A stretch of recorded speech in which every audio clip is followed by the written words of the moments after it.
Hello' guys, দেখো কিছুমান বস্তু দেখলে মানে অনুমান করা যায়।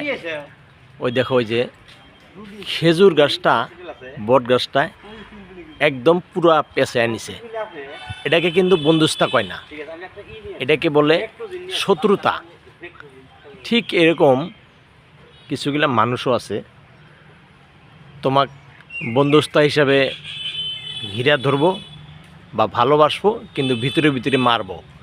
ঠিক এরকম দেখো খেজুর গাছটার নাগাল। এই খেজুর গাছটা যেরকম বট গাছটা ঘিরা ধরছে পুরা, এর গোড়া কিছু দেখা যায় না, খালি বট গাছটাই দেখা যায়। কিন্তু খেজুর গাছটা তো জিন্দা আছে এখনো, কিন্তু মারার প্ল্যানটা তো পুরাই করছে। এ তো বাঁচবো না। শত্রুতা, এটা হলো বন্ধুস্থান, এটা হলো শত্রুতা। আর জায়গাটা অনেক ভালো, সুন্দর, ঠান্ডা।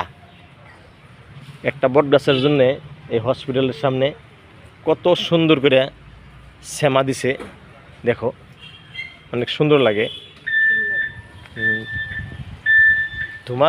ধুমা দিছে।